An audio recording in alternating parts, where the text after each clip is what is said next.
I'll just let it sit and then we'll relist it down the road. So I mean, my only thoughts of that was I'm gonna pick up some buyers off of it.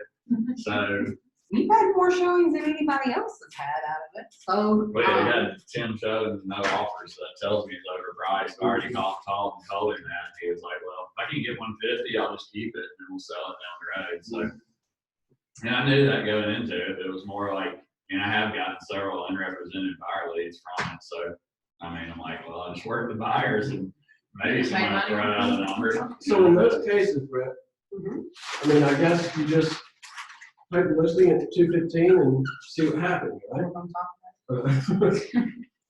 right, what does an iceberg look like? Here's one that's sort of. Yeah, like that. No, a lot bigger at the bottom. You think it might be?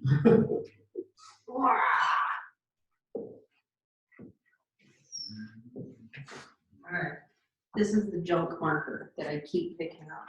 Here, throw it in the ground hole. Wherever. All right. The first thing that I hear agents make a mistake on is assuming that the answer that you get is the answer that they mean, and it's for the reason that you think they mean it.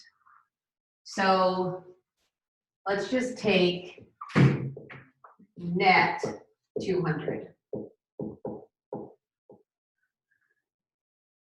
When somebody says this, you're going through your pre-qualification script and they have shared with you everything. I usually don't go too in-depth on the pre-qualification. I follow the script, I ask them the questions.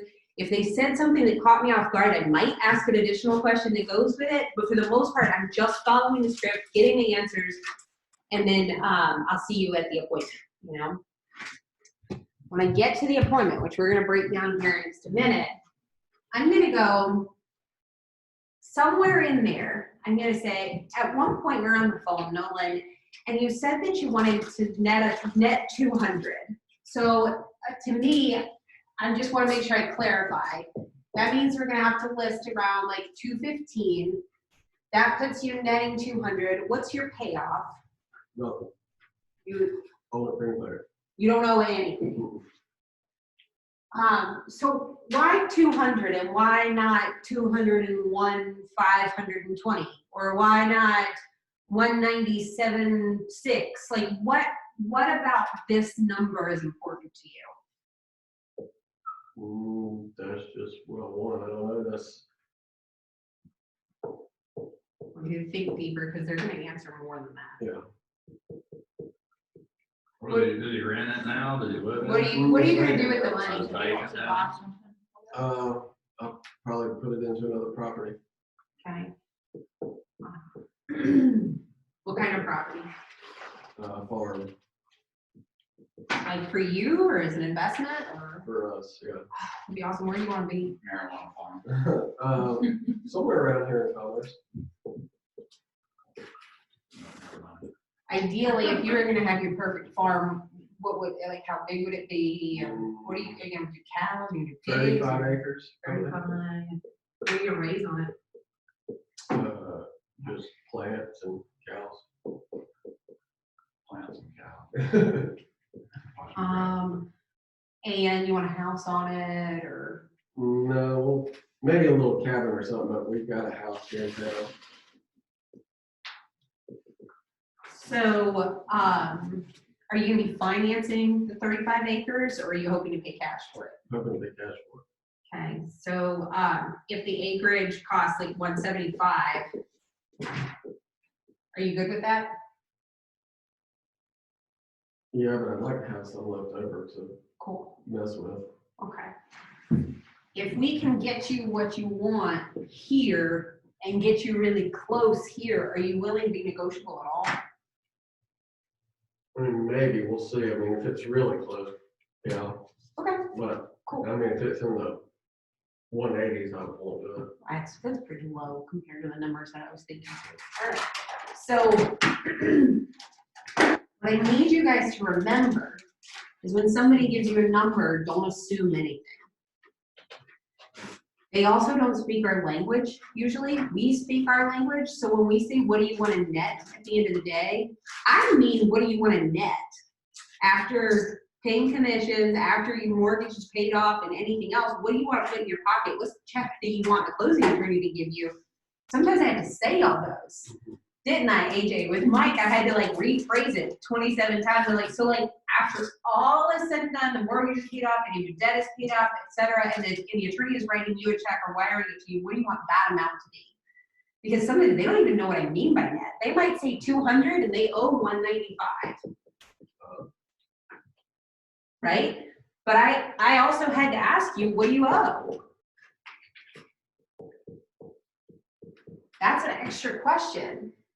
Because it's getting you behind the scenes with, where did this number come from? It's always an arbitrary number. Like, and when you coach agents too, the number one thing that you'll realize is they all want to make how much money? $100,000. Why? They never have. It's like this big 6 figures. It's like that milestone. It's a big deal. So, but they don't say I want to make 112,500. They say I want to make 100,000. So you got to kind of dig a little bit. And this is with everything. I would just challenge you guys to make sure that you're not making assumptions. And when it comes to people that say, I don't have to move, I know you don't, but why would you even consider it? Because otherwise we wouldn't be sitting here today. My job is to help, analyze what you want, and then I can tell you if I can make it happen or not. Yeah. There was also an actual language barrier in this one. Those are so hard for No, Google Translate. We ended up calling a family member. That's probably a smart idea. Language barriers are very tough. I already have I have listening issues, not hearing, listening issues. But Indian accents, especially if they speak very quickly, it's really hard for the second girl. So yeah, good job getting somebody else involved. All right, so I want to start at finding somebody that wants to sell. There's a couple different places, but they're either already going to be one of our buyers. So you can go through buyer leads, either Brittany or through your sphere of influence, going to open houses. So holding open houses, door knocking, and door mailing. I'm talking about the handwritten cards lately, your sphere of influence, the internet leads. There's a variety. And you can go back through any of these. Open houses, you'll have all kinds of people walk in, and the best Ben Kitty script for that is, hey, welcome to the open house. Usually people come in for one of two reasons. They're either a neighbor, curious what their neighbor's home is selling for, and they're thinking about selling, or they're a buyer thinking about buying this house or another one. So which one are you? That's your script. You find out who you're sitting there talking to. I'm neither. Oh, are you a murderer? I didn't know. There's only 2 people that walk into these things. So, open houses. Door knocking. My favorite script is essentially we have some buyers that are looking for a house in this area. I was curious if you know of anybody, you or yourself or your neighbors that are interested or would be willing to sell for the right price.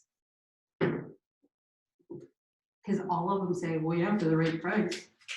What's your right price? What's your magic number? Or as Zillow calls it, your make me move price. What's the number that you'd say, I could get blank for it. I'm not attached to this place. Okay, what's that number? And you kind of start a conversation there. Door mailers, I've given you guys the script in a letter form in Google Drive. You can either use the letter and put your information on it, or you can do the cards and handwrite the whole thing. Your sphere of influence, that's through calling them, asking the same thing. Who do you know that you think about selling? If you've asked them for a referral lately, like if you were on the phone with them recently and asked them for an open book referral like that, then the next thing that I would ask them is I would pull from the buyer list and I would specifically go, okay, this person lives in Jefferson, or this person lives in Athens, or this person, whatever. If it's a past client or whatever, And okay, AJ, I know you live in Commerce. I'm calling you because honestly, we're a little on the desperate side right now. You know, the market's been kind of crazy, right? Mhm. And You ready? he's like, I'm going to be as difficult as possible. He teaches all of us all of our objection handlers. He's as hard as he can. So we have 2 sets of buyers that are looking in the Commerce area, and I was thinking, who do I know that knows a lot of people and is like respectable in the community, and that I could trust with this information. And I've got somebody that's looking for a farm that's 35 acres, doesn't have to have a house on it, budget's up to $200,000. And then I've got another person that's just a sweet little family that's outgrown their current house, and they're looking for something a little bit bigger with a basement, and they're trying to stay under 400. Do you know anybody that owns anything like that that might consider moving, selling, parting with their real estate? I don't know anybody offhand. Man, I was hoping you would, but I understand. If you come across anybody, will you text me and them in a group text and let us know? Because like I'm saying, it's hard to find real estate right now. Yeah, definitely, I will. That's your lead gen call. And it's more than just that call. A lot of times they're going to say no, but then they're going to text you later. They're going to tag you in some of these real estate posts on Facebook. They're going to connect you in a Facebook message. You never know when that's coming back to you. That is a seed you just planted. So those of us who have, I only gardened 1 year, so I don't know if I'm counted as a gardener yet. But you're planting that seed, and every time you touch them again, like whether you like their stuff, comment, call them, text them, whatever, you're watering that seed.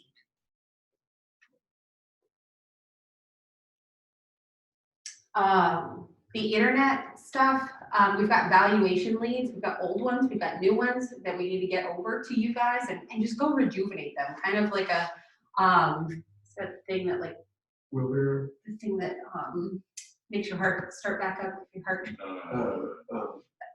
I'm glad that's on video. Defibrillator. Thank you. Like a defibrillator, going in there because, you know, somebody may have had those leads in the past and they may have been like a non-useful lead at the time. They could be 6 months to 2, 3, 4 years old. They may have changed their minds. This is a different market that we're in, and life happens, right? AJ and I were buying a vacation home 6 months ago, and then we did. Things change, right? So it can help to go through the older leads and the newer leads as well. So you've got multiple different sources.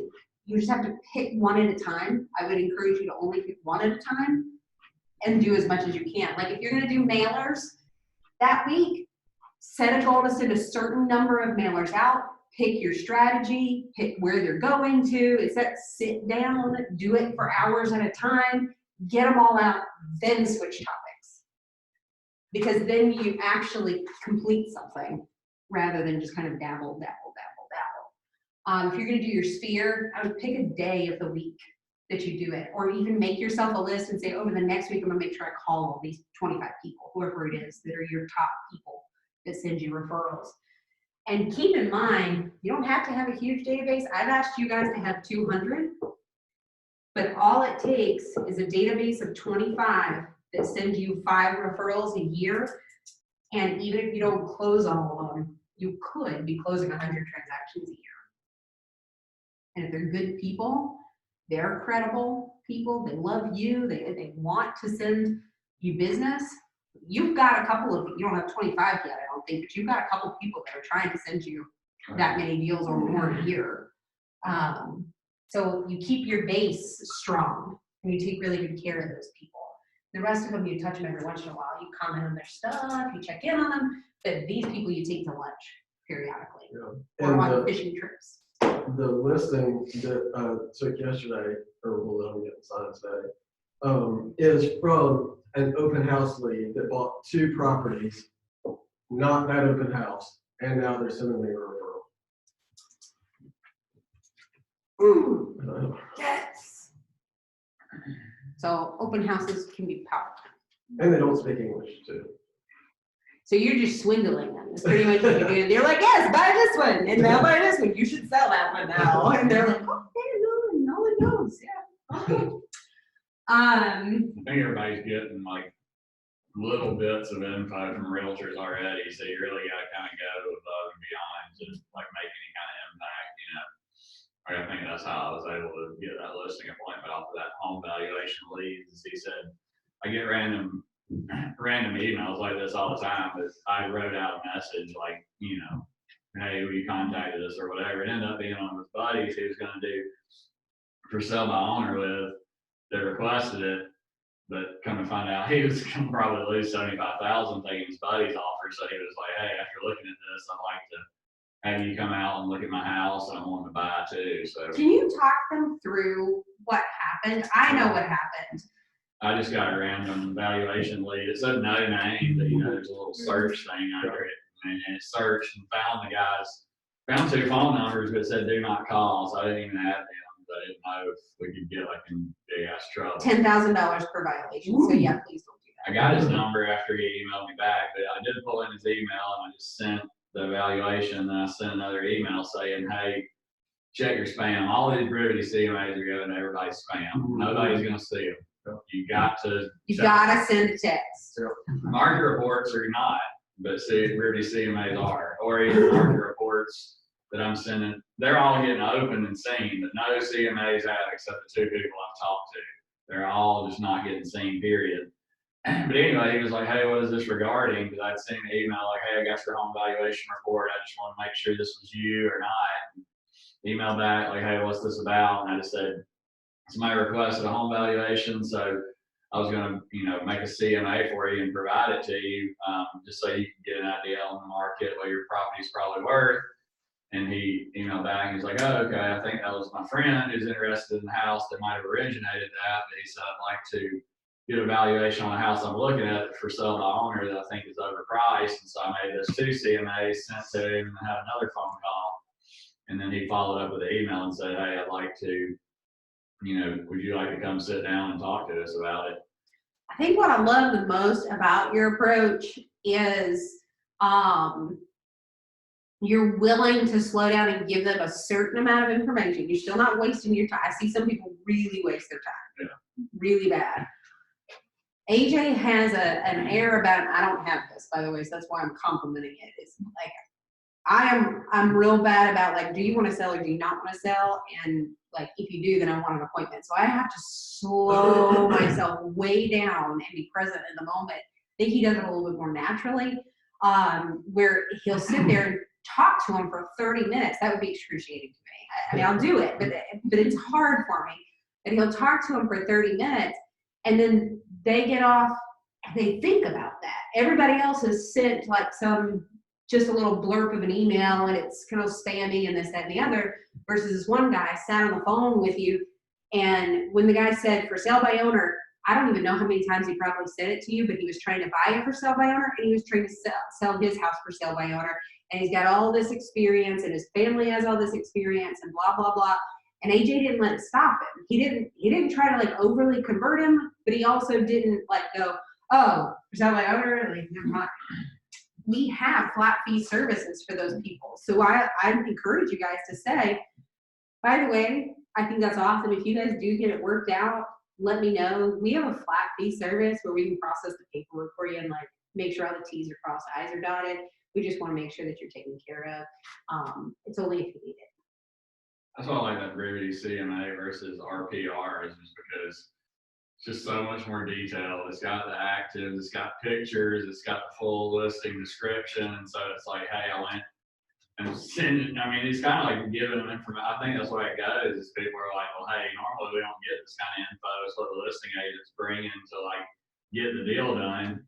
I mean, sometimes you might get burned. You might send that to somebody and they use that. You might get burnt 8 out of 10 times, but if you get it 2 times, and that CMA is not that hard to create in there. It's pulling a lot on that. It's pretty accurate too. The closer you get to subdivisions and stuff, it's pretty dang accurate. But I met a buyer over at Megan's build the other day, and he wasn't represented, but I mean, I talked to him for showed him the building, and I talked to him about 30 minutes after. Come to find out, he's the owner of Luxury, in Athens, the record store or whatever. He's owned that for like 40 years. And he was just like, "You're not like any realtor I've ever talked to." He said most people just shut it to me and left. So I talked to him. He's called me back multiple times, like told me all about who they are and what they're looking for. So I think that'll be a pretty good buyer client if that one doesn't work out. But and I got used to that shop. That's why I always got in arguments, because I would give away a good bit of information just because I felt like I was helped by people coming up. And so it seemed to always pay off. Like sometimes it wouldn't, but just go the extra mile for somebody and not immediately ask to be paid for it, and they remember that and it sticks. Absolutely. See if you can get an old Johnny Cash record. He said they've actually been doing good this year. He thought they were going to go under, but he said COVID has actually helped. But Come home and listening to music. All right, so let's dig down to the listing presentation here. It's a misnomer in my book. If you go in and you come in with, here's all of my awards and here's all the things I do and da-da-da-da-da, it's about who? Your job is to make this about them. People's favorite topic is themselves. So the more you can get them talking, the better. You want to start to gauge yourself in conversations and say, how often am I telling people things versus how often am I asking questions? You want to get really, really great at asking really great questions, which means you're going to have to ask some crappy ones to begin with. You got to start somewhere. Did I ask enough questions? You will know if you ask a crappy question because you will get a crappy answer. The answers depend on your questions, right? So that happens in our relationships, where we ask a question and we think we're about to get the response, and then they just go, no. Yeah. I needed more than that. Okay, let me rephrase myself. How do I step back from this and get what I'm looking for? So the whole goal is to make it through this listing presentation with, they're going to be asking 3 questions. Everybody is asking these 3 questions. Do you guys know what they are? Everybody's always asking them. You may have heard this from me. How much is my house worth? Nope. Why you want to move? Nope. These are questions they're asking you. They are asking this in their head when they meet you. How much is it going to cost? Can they sell them out? It's one of them. Will they do what they say they're going to do? Or does that... How long will this take?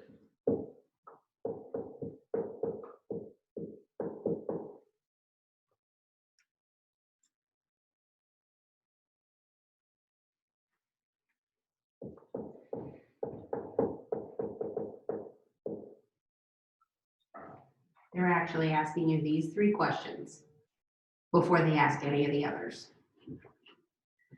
The tip of the iceberg is the stuff that you guys just listed out first. Let's go back to that iceberg, right? They're asking, how long is this going to take? How much can you sell it for? What is it going to cost me? How long, is this going to be miserable? Is this going to be exciting? Is this going to be calm? Is it going to be fast? Is this going to be easy? Is it going to be hard? That is the tip of the iceberg. Your answers are telling them the questions that they really have. Yeah. I want you to think about the last time you made a major purchase, the last time you got into business with somebody. Maybe it was when you got into business with me. Did you like me? You were probably asking yourself that question. I hope you were. I was asking it about you.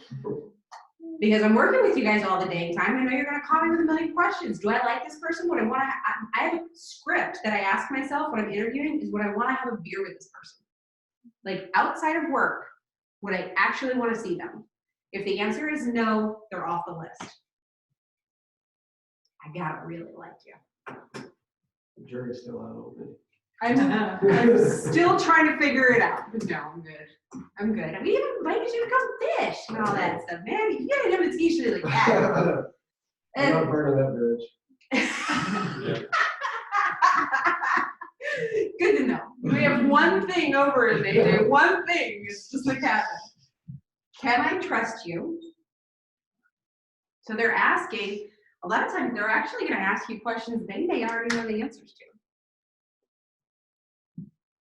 Yeah, I think it's big right now too with prices where they are too. 'Cause that lady with those 2 listings the other day, I think her dad was there to make sure it wasn't some really blown up price. He's familiar with construction. I mean, we hit the nail on the head on all of them on what he thought they were worth. I think people are looking for overpriced and underpricing now because they know the market's crazy. So they want you to know, they want to know you're doing the best for them, not just selling it. And are you good at what you do? Can you actually help me?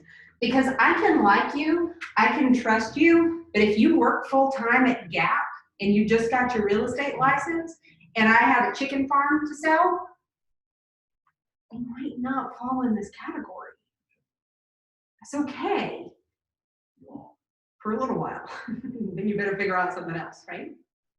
So I think it's really important that you guys understand this because this is what you're going in with, first and foremost.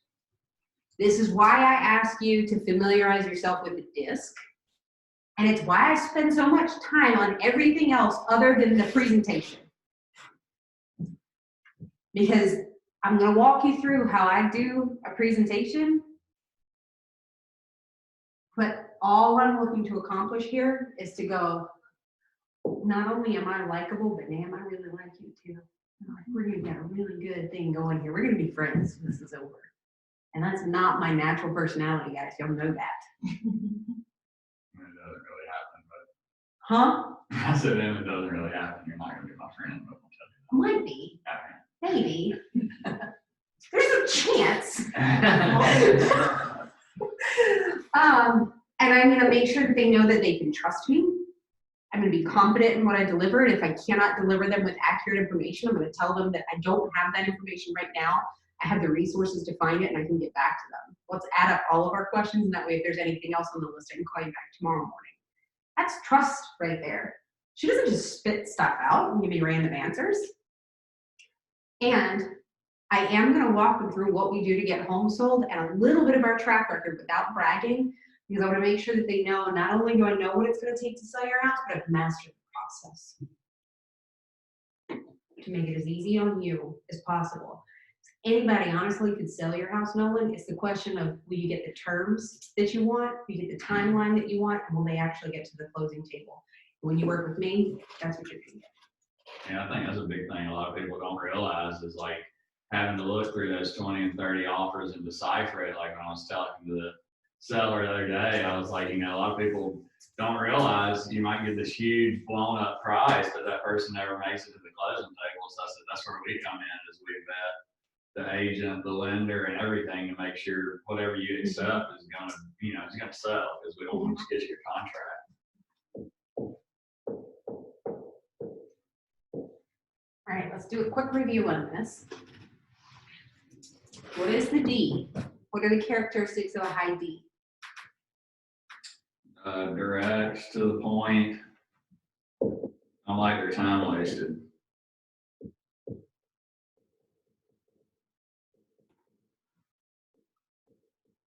Their biggest fear, anybody remember? Having their time wasted. It's one of them, maybe two, actually. Getting taken advantage of. What did you say? Being lied to, being taken advantage of is what it is on the form. Yeah. You want to see me overreact to something? Let me believe that somebody's trying to steal my money or lie to me. You just back there laughing. That I will go from sweet and angelic and everything's nice to like slashing tires. Not really, but it can get ugly if that's what I feel like is happening. Again, it's what they feel like.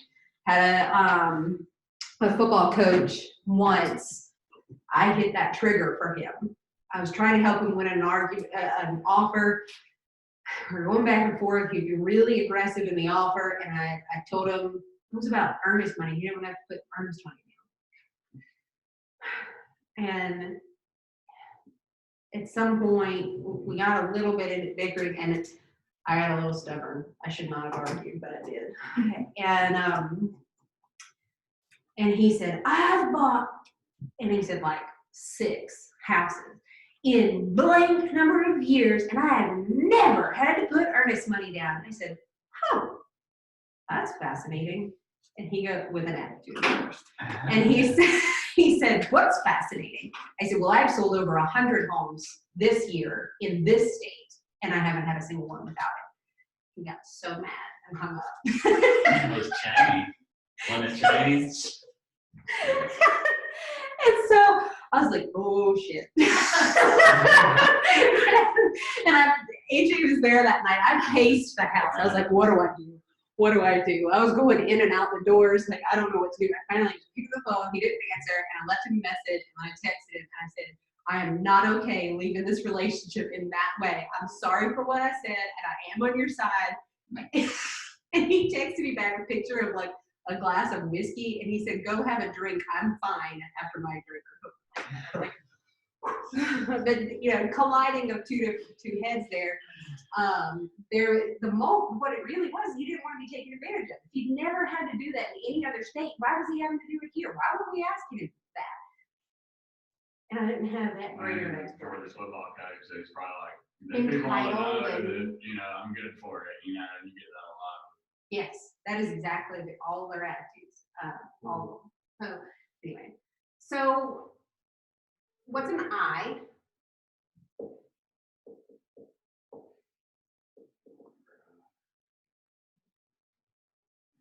Talk to me about an I. What do they have like? Mm-hmm. Want to be liked by all people. You got an answer? How do you win with them?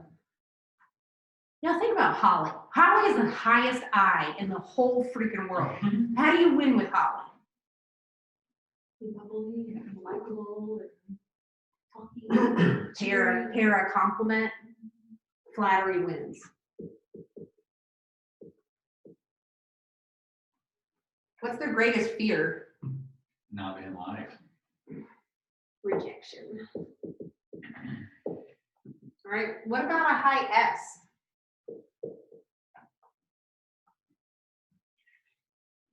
Like really, Even keel. well, yeah. I like order. What's their biggest fear? Out of control. Out of control. Being out of control. Quick Or decisions or like flat, you know, having to make decisions on the fly. change.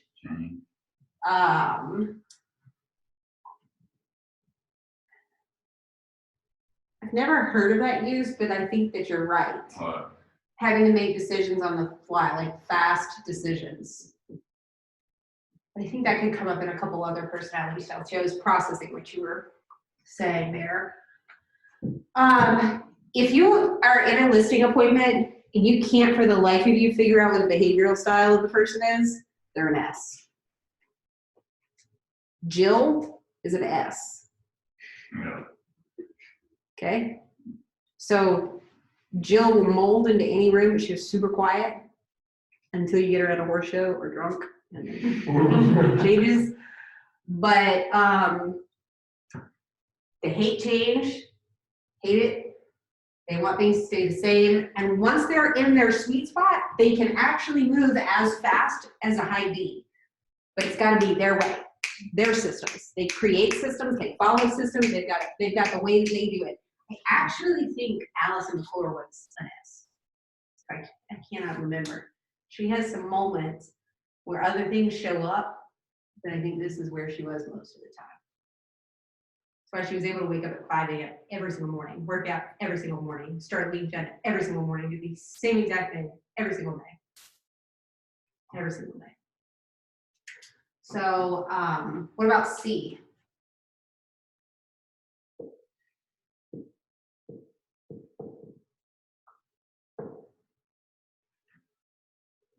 How do you know you have a C in front of you? I don't like confrontation.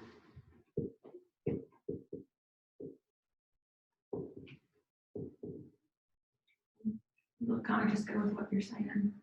Overthinkers. They're overthinkers.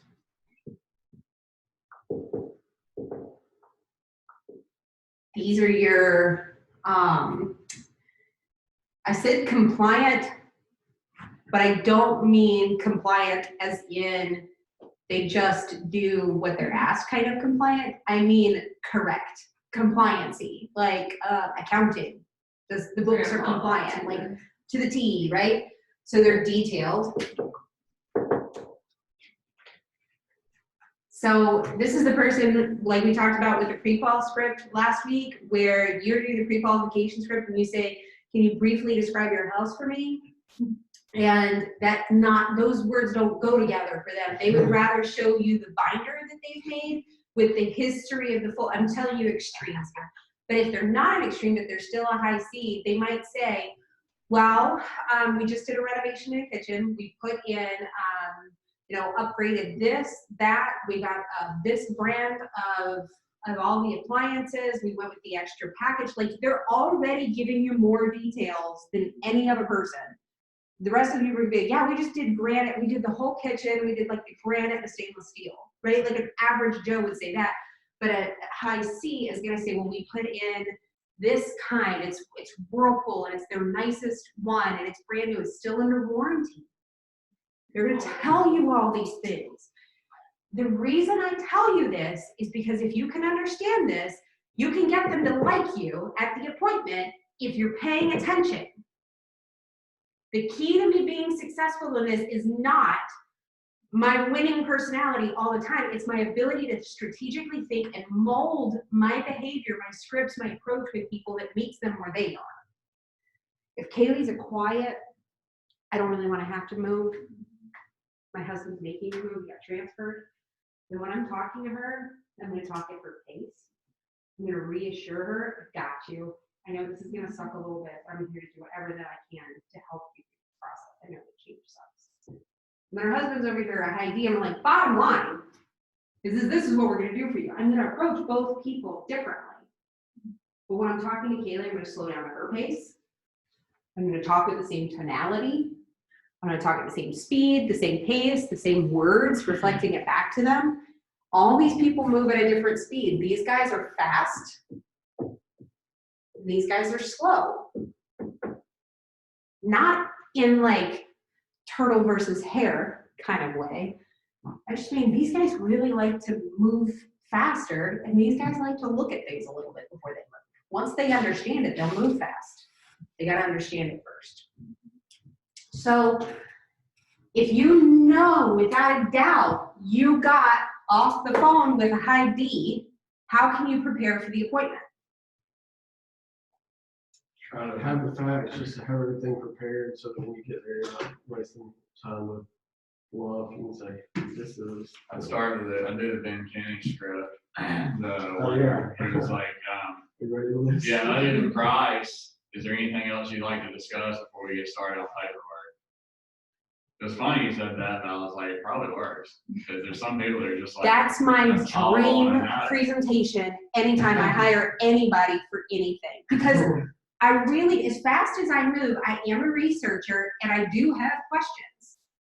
But I really don't want to have to listen to your whole spiel. Like, can I not listen to your whole spiel, and can I just ask you the questions that I need you to pull out? Especially with a friend or something, because I mean, it probably would work. Just, Sometimes it works. Other than that, sometimes people got referred to you, and it was such a credible source that they got referred from. They don't have any questions. I trust. This is the person that referred you to me. I'm a high D, but I go off relationships. If I got a referral, I trust you. I mean, yeah, that lady at Staggering, she said, no, we're not interviewing anybody else. Mark told us to use. So Yeah. that one, I'm planning on, having my crap together, just go in there and, hey, let's get it done. Shouldn't be any big presentation. Somebody already told them we're the best, so if they trust them and they're not, But you still want to go in and say, is there anything other than price that we should discuss before we start signing paperwork? Because what if they did have any questions? And if they say, no, I think we're good to go, okay, great. If you do have any questions, I'm leaving you this packet. A bunch of it's answered in there, but if you need me, you're more than welcome to call me or text me at any time. Okay? All right, high eyes. How would you prepare for that interview? Be ready to talk. go ahead and look at the house and maybe find some, Be ready to listen. did you maybe find a couple, like, look at it, kind of find a couple things you like about it to go ahead and compliment, like just to be, or have them walk you through the house and you compliment on certain things and play to them, like, Mm-hmm. pump Their them favorite up. things about the house. Make sure to meet their energy. So I usually have to have like a 5-hour energy before those appointments. Listen to some really good music beforehand. And then when I'm done, I'm like, nobody talked to me for like an hour and a half. Because I've used it all. It's all. I left it in their house. Anything that I had, I left it there. What about these guys? How do you prepare for a high S? Have all the facts laid out and like a very clear plan maybe of how it's going to work. That way you're kind of answering all the questions that may have them concerned. That way there's no, chance for them to worry about something you didn't cover, And I would add that I wouldn't assume what their questions are. I would ask them. So what's concerning you about the move? And you kind of do in the pre-qualification. Is there anything else that we should discuss before I come out on Thursday? Is it the last or the second to last question? Is there anything else that's concerning you that I should be aware of? Usually they'll tell you. And sometimes you can answer in a snippet there on the phone, but most of the time, like I said, you don't want to list the house over the phone. You go, great, I'll be prepared with some information for you when I get there. We'll go over how to handle that. What about high C? I'll tell you, you should book extra time for that appointment. Because you may be as prepared as possible. But if you rush a high C to make a decision, you are going to lose with them. And I think that would be perfect for a pre-listing packet where you're like bringing the forms they're going to go over a couple of days ahead of time, because Mike went through every line of every thing, and like you don't want them going through that, like you said, when you're ready to have it signed. So then you probably, I don't know, you might not want to give them the listing agreement. That's a question. I leave out the listing agreement. I don't send that. If they ask for a copy of it, I need to write a sample on it, because you can't just give those out blank. Okay. There's nothing to hide. It's just that I can't give out blank ones. It's all. I have to write sample all over it. But for the most part, I would not leave it. But that's why we do our systems the way that we do, is actually so that we're prepping for all of these people. And then you're making a judgment when you're there, who do I actually have in front of me? And it might be 2 different people, right? AJ and I are 2 very different people. And you got to figure out who's making the decisions. It's not always the loudest person. Tell you, like in this relationship, I might be leading the charge. If AJ's at home saying no, quietly, not to the person that I'm talking to, no is the answer. You have to figure out who's actually making the decisions. I think retrospectively, where I've run into issues is with C people. In my head, I think, well, I don't want to overwhelm them, so I just won't give them all the details.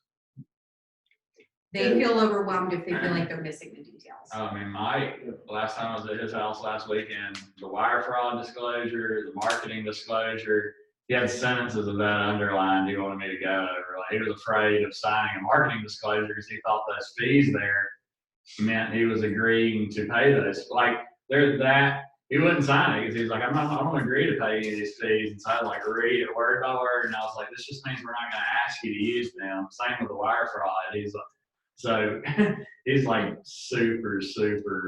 Yes. And super like I have some C, it comes up occasionally, but like, okay, I went and did that commercial with the horse last year where the horse acted in the commercial. When I entered the thing, they handed me an iPad and said, you need to sign this. And I was like, cool. Am I good to go? Whereas Allie, my best friend, gets one of those to sign every time she goes to some doctor's office. Like, you have to like sign some acknowledgement when you're like entering the parking lot or whatever. And she said, no, I pull it up, they bring it out, I tell them, no, I need the printed copy so I can scratch out the things they don't agree with, and then I'll sign that and I'll initial with what I'm like, you do what? God, how long does the line get behind you? Like, I can't imagine doing that. But it's the difference. She's extreme. I like to tell you guys extremes because they're funny. It's hot in here. But a lot of times you'll see 2 of these things. You might see somebody that really resists change and they like the details, so they're like an SC. You might see somebody who like especially comes up with like engineers, doctors, surgeons, etc., where somebody is a high D and a high C. Those are really hard people to please. That's my dad, by the way. Because they want it done yesterday and perfectly, and they really don't understand why the rest of the world doesn't just get on the game. That client that I had was the doctor that I was just talking about was the doctor, and it was a C. Mm-hmm. Which surprising. I'm glad for, because I want them to be very thorough and analytical and everything, but not about an inspection. Yeah. There's a crack in the mortar, and like, oh my God. Yes. Yes. And so sometimes you have to coach those people on, like, I know that it pays off in your field to be this detail oriented. Here with an inspection, what we're looking for is things that are deal breakers.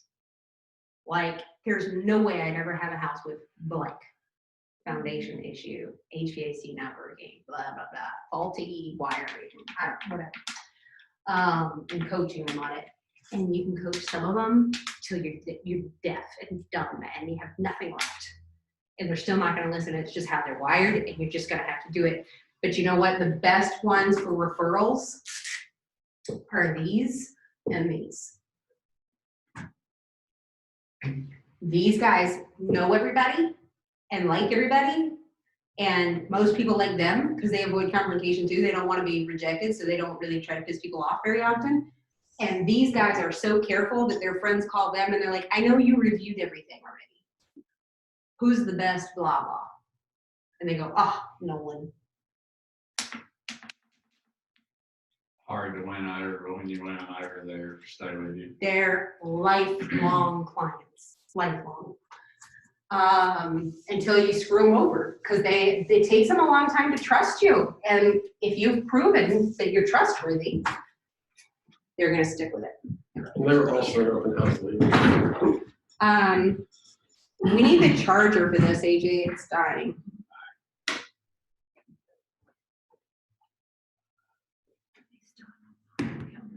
Melody passed. Oh, Melody. Oh, nice. He said, Alright. Names are not my thing. It takes a while for me to get names. You were a teacher? I know, it was terrible. I was like, hey.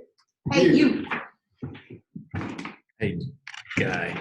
For the first 2 months, I was like, look, you're just going to have to remind me your name every single time I talk to you. I'm here to teach you, not know you. Gosh. All right. When he comes back, we're going to go to the listening presentation. Hey, Claire. Yeah. Can you turn the heat down? I cranked it up too high. Okay.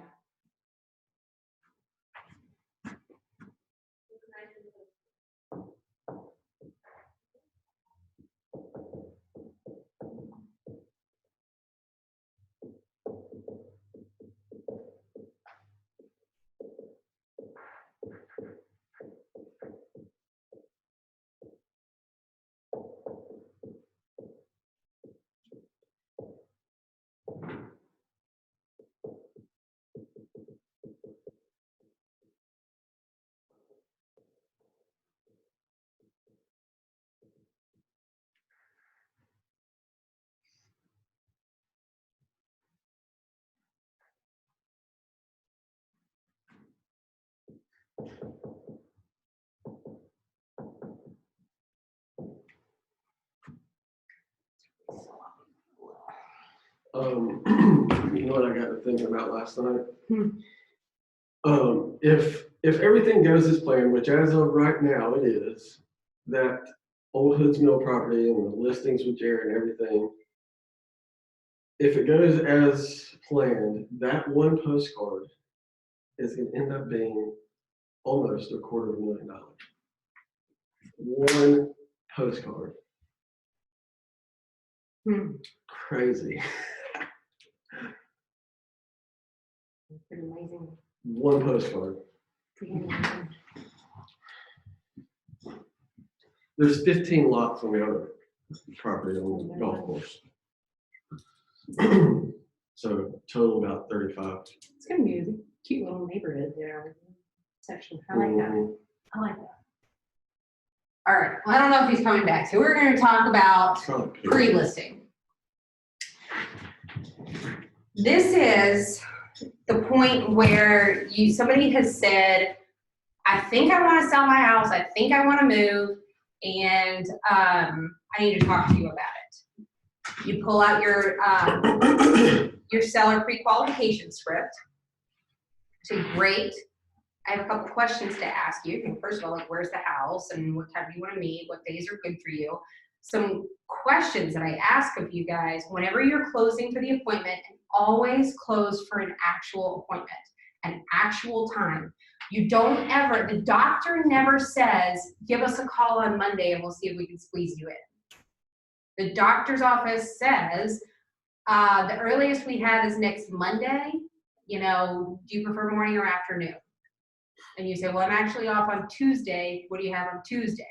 And they say, we have this time and this time, right? That's how it works. If you're gonna be a professional, act like a professional. So whenever you're booking the appointment, AJ, I was just saying, always book an appointment. Because if you're going to the doctor's office, they don't say, give me a call on Monday and we'll see if we can squeeze you in. They say, we have availability starting on Monday. Do you prefer morning or afternoon? When you're closing for an appointment, do not say what days are best for you. When works for you? A big red line through all of those. When do you want to meet? Don't say any of that. Say, great. Is there a particular day of the week you're already off? That's a very specific question that I can come over. And if they say, well, the schedule's flexible, okay, do you prefer weekdays or weekends? I like to give 2 options when I'm closing. I prefer weekdays because I work through the weekend, okay? Coming up, what does Wednesday look like for you? Well, I'm open or whatever. Start to weed it down. You go, okay, Wednesday, you want morning or afternoon? Could we do it in the morning? That way I can move on to some other stuff I got to do later in the afternoon. Great. Is 9 o'clock too early? Got you down. 9 o'clock. Great. You're going to be specific. If you ask 2 open-ended questions and you put them in their head, you're going to lose the opportunity. You're going to create doubt in their head. Instead, you want to create certainty with your questions. And the way you create certainty is by giving their brain definite options. If you raise children, I know you haven't, you taught children. But if you raise children, teach children, you probably have felt this. This is Hannah, by the way, AJ. Like, you cannot just say no to Hannah and like expect her to figure out something really wonderful to do with her time and energy. You have to say, you may do this or you may do that. Which do you choose? You have to give her brain an outlet and a direction to go. It's easier. We're treating adults the same way, but we're not doing it in an insulting or demeaning kind of way. We're doing it in a way that just helps their brain come to a conclusion. It's much easier for me to say, well, definitely weekdays, I'm off on Wednesday and Thursday. You go, okay, great. Would you rather meet in the morning or do you like to sleep in and you want to do an afternoon meeting? Which one do you want? It creates certainty in their brain. Once you have set the appointment, right there on the call, we went over this last week, but I'll cover it again. I want you to go ahead and do the pre-qualification. If they are going to be buying something, and I actually had a call like this right before we walked into here earlier. I'm so glad you did. No. I was wondering, like, everybody always says they want to hear me on a lead gen call, and I'm like sitting there having one. It was so smooth.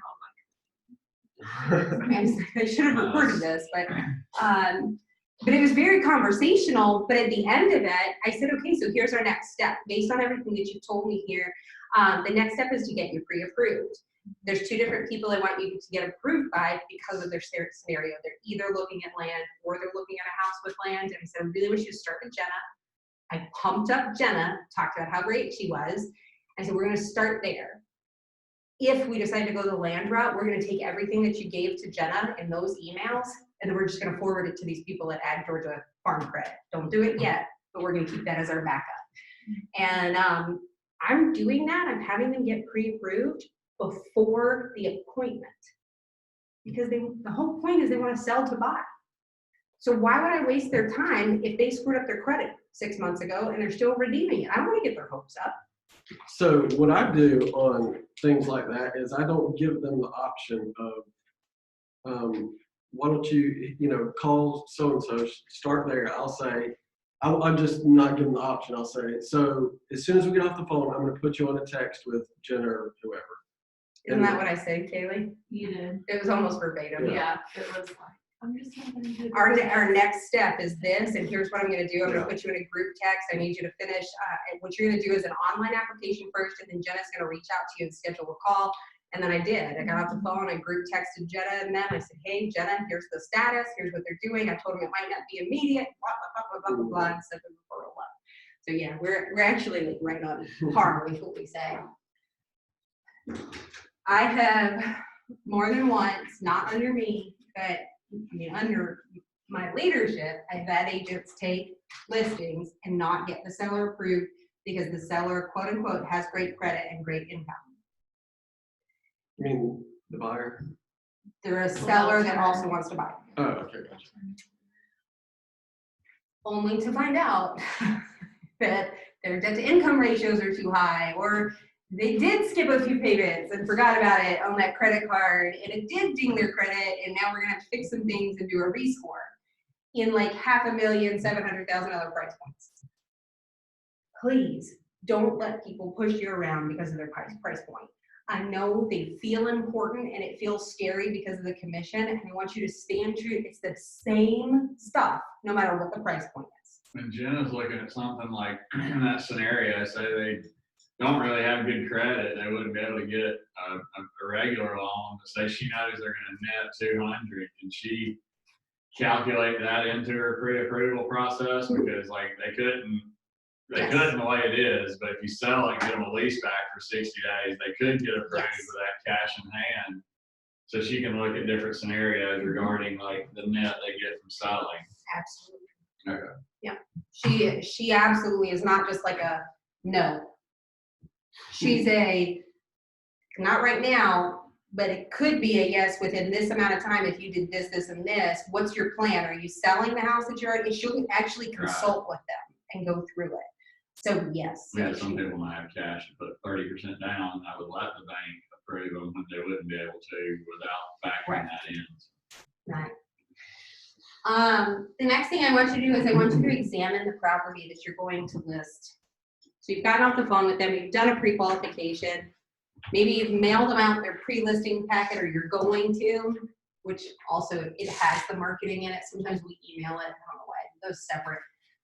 But I want you to examine the property so that you're prepared. Sometimes you come across land, somebody wants to list land, you need to go look it up. What's it zoned? Is it in conservation? These are questions you're gonna wanna ask them about and me about before you go on the appointment. What do I need to know? The creeks and hills. I made that mistake I heard. I knew I had some buyers that somebody had sent me looking to build, and I'm like just sending them random stuff, and they're like, "There's a creek running through the middle of this, and like huge embankments on either side. There's like a quarter of this we could use." And I'm like, "Oh, okay, I must have sent you that by accident." But definitely didn't know what I was doing, and then just sending chunks of land. There's a whole lot more to it. Hey, I'd rather hear that you tried and you made mistakes and learned from it rather than not, you know, so. You know, be looking at, being a female, I've always looked at it as a safety thing too. I have certain parameters that I use for going out and showing property and making sure that they're pre-approved and all that. When I'm going on a listing appointment, one of the things I'm looking at is my note says this person's name is Bob Baker, is the owner of record on this, Bob Baker or Robert Baker, or, you know, John R. Baker, that Robert might have been his middle name or something. You know what I'm saying? Like, am I getting the real person? Here's the other thing. When it's not safety, it's also paperwork. Because if the wrong person is sitting in front of you signing paperwork, they may not have the authorization to sell this house. And we have done that too. So the land in the grass that I put under contract, and then all of a sudden mom decided not to sell. You know, she had signed the listing agreement, but I hadn't talked to her, so. Yeah. Yeah. So making sure that you have the right signatures on the paper. Let's see. You can get a little fast moving in this business. And okay, so the land that we're buying that's around the cabin, we're buying it from the family members of the people we bought the cabin from. And the land is owned by a gentleman I'm talking to named Bob Baker. Of course, I was referred to him, so I know who he is and all this other stuff. But the title is in Baker's Acres LLC. So my question to him, I didn't fill out the signature side, his signature side of the contract. I said, hey, by the way, it's in the name of Baker's Acres. Who all are signers for that? He said, just me, and here's my full name. Great, got it. And that's it. But if he says me, my cousin, my old investor buddy, I need all their signatures on this, if that's the case. And I know that one property we sold on Broad Street, it was 3 family members that had it, but it was in a trust. And so you just need to know that that check gets made to that trust. Like one of the guys wanted me to have 3 separate checks made. Long story short, That's not gonna happen. yeah, it didn't happen, and I had to explain that to him there. And so now that I know that, like, yeah, whatever, if it's in a trust, the check will be made to the trust, and then the people will have to put it in the trust's account and get their money out. Yeah. So things to look for. With LLCs, you need Articles of incorporation. yeah. That explains who can make decisions in the LLC. I ran into title issues with my mom. It was in the dead person's name. Remember you helped me with that? So with manufactured homes. Mm-hmm.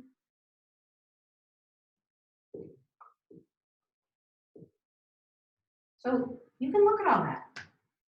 Get a good assessment going. That's a chance for you to text me a picture of it and be like, what does that mean? That way you're not sitting in the listing appointment going, what does that mean? You can ask me. You're not dumb to me, I don't care. Let's get it right when you go to the appointment. Conservation is something to really understand. Does everybody know what conservation is? Anybody need a heads up on it in this room? I'm learning there's different kinds. There's some that stays forever.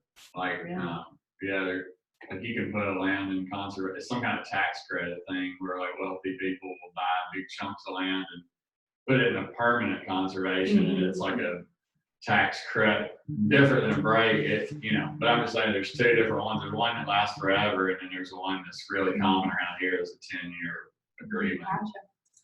Gotcha. And you can make changes in the last year of that without penalty.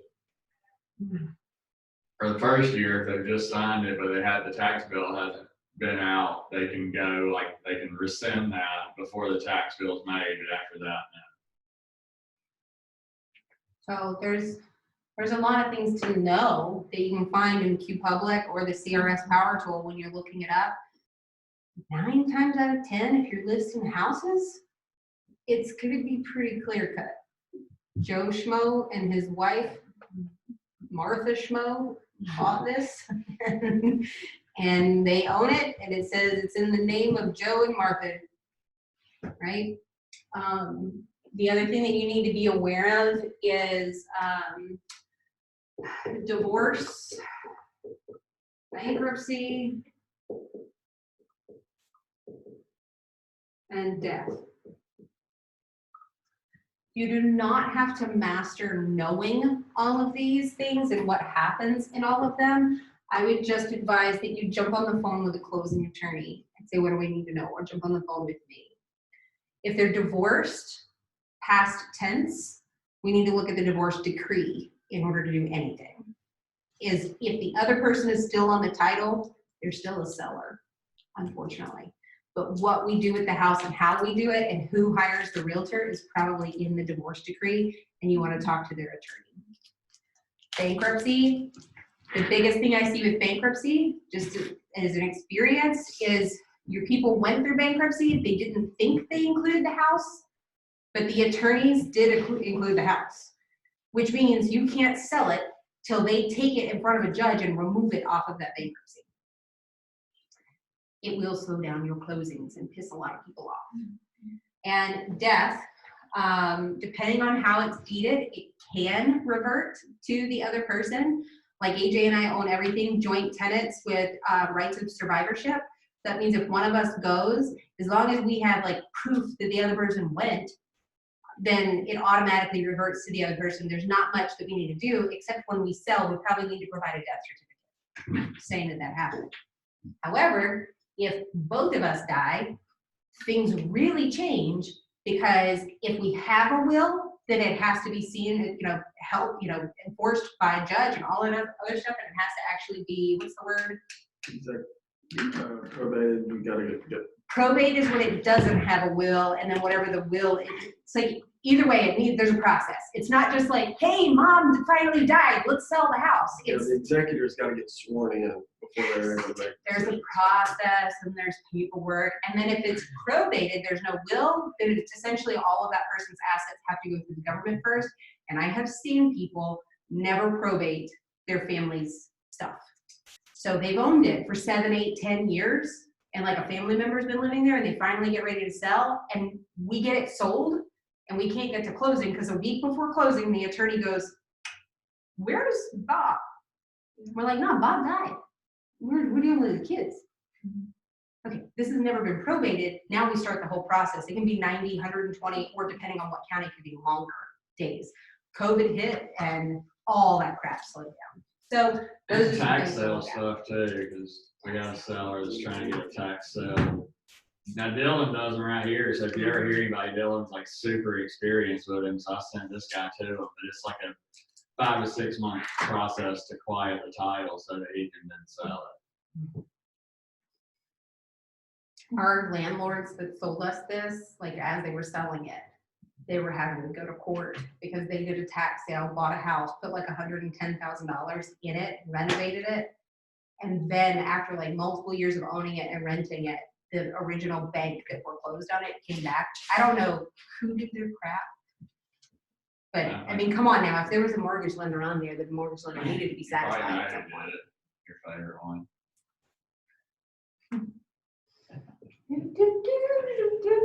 Don't close it out, let me see my message.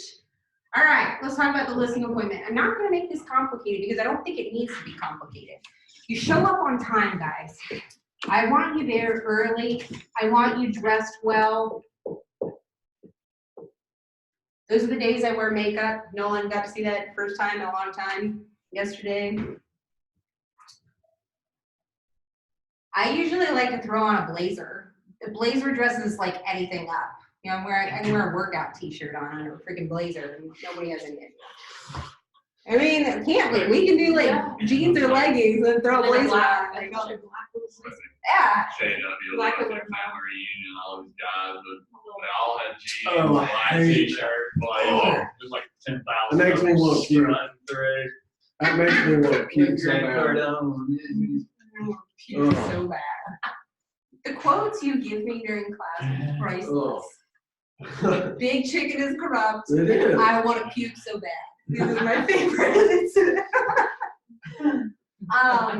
Dressed well, guys, make sure you get your hair cut regularly.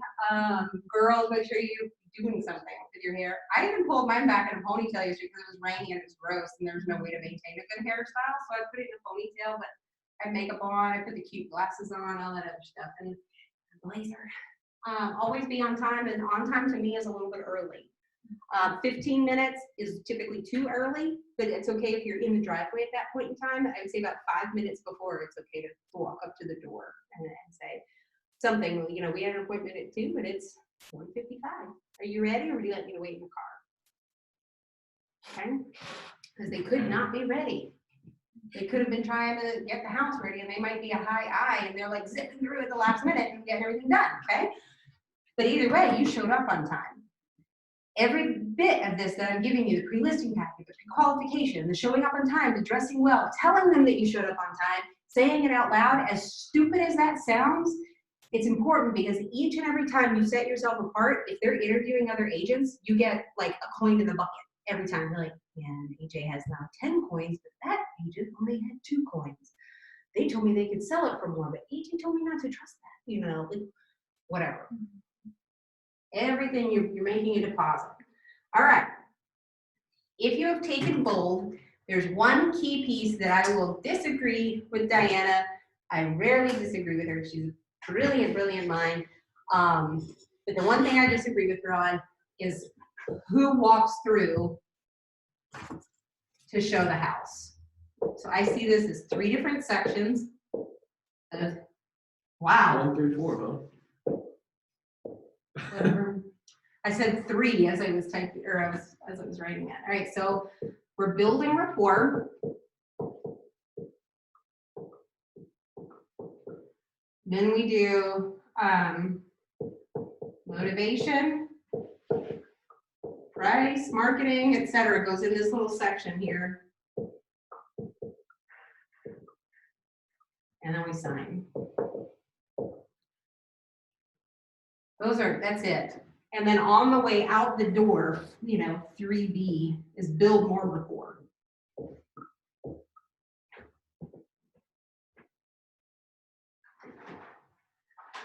One of the ways I build rapport, because I'm so driven, is, and I'm very direct with my eye contact. I sometimes don't make a lot of facial expressions. I have to remind myself to smile a lot when I'm in appointments. One of the ways that I build rapport and really assess who I have in front of me is by asking them to give me a tour.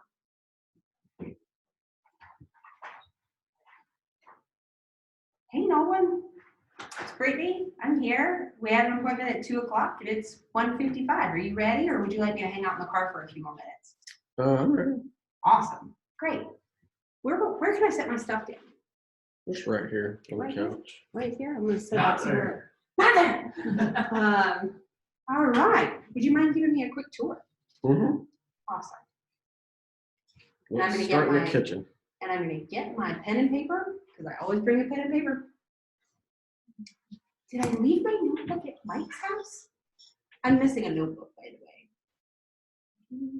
Possible. I mean, I probably would have gave it back to him the other day, but. Would have known it wasn't his. Very important notes in it. I cannot find it anywhere. So I am going to listen. I'm going to listen to how they describe things. I'm actually taking notes of the house too. So this is my chance to be like, dude, your paint colors are ugly. I'm not going to say it. I might think it. I might write paint colors. I might not write paint color ugly, because some people might read at over your shoulder.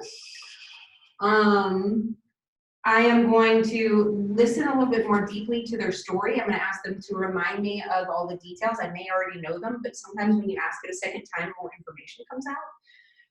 If you weren't able to get answers the first time around, this is your second chance to get some of those questions answered and act dumb as if you didn't know that they didn't answer them before. Like, when they don't want to tell you what they owe on the property, and they don't want to tell you what they need to net on the property, or whatever.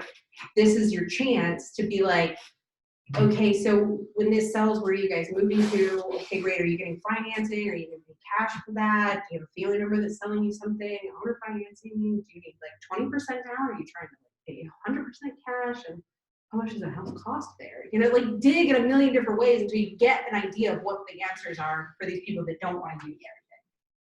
But I love to do a little bit of that as they're giving me a tour of the house. Plus, if they're a high I, and they go, look at my kitchen, I go, oh my gosh, this is beautiful. What color is this? Do you remember what? Oh, this is one of my favorites, right? Like, but you're matching them. You don't want to like outswing them, then they start getting suspicious. Like, meet them in their energy where they are. And you're just gonna love everything that they've done. It's not over the top, but just remember, people like you and I will lose the listing because we weren't excited enough about the crap they showed us. And like, congratulations, it's granite. Everybody has freaking granite. You have a color, right? They want you to be a little bit excited about their house. They're proud of their house. They love their house. They live there. Well, I need all these decisions. I get all my extra money with this. They give them something. Give them a little bit of emotion in there. Then we're going to sit down. And this would be your chance, AJ, to do your short presentation. This is why I have a video that shows our marketing plan. It's why I have these. And why we're updating them. By the way, all marketing updates that we discussed last week have been initiated. It might take a week or two to get done, and then we'll have to order. So we're looking at a couple weeks out.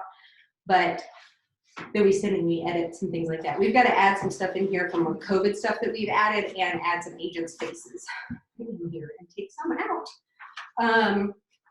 So I might say, AJ, other than price, is there anything else that we need to discuss today before we start working on paperwork? What do you think? Is there anything we could do here to get any more money for the property? I know it needs some updating and floors are kind of old, but do you think that's worth doing or not? What do you think we should do to the house to get it ready? Awesome. What other questions might you have as well? You want to answer that one? Not yet. Okay. Smart ass. Yeah, that was pretty much it. That's a common one I get. People want to know that. Absolutely. So what my goal would be today, Mr. Purcell, is to go over our listing and marketing plan so that you understand everything that we do, the systems that we employ to make sure that we're netting you the absolute most for your house. And then at the end, should you decide to hire me for the job, I'll give you all the guidance that you need. We've got a few things, and we've got some lists that we can give you that will help you get the house sold, and then I can give you some specifics here as well. Fair enough? Okay. Awesome. Did you have a chance to review our marketing plan? Yes. Awesome. Did you have any questions about it? I didn't see agent caravans in there.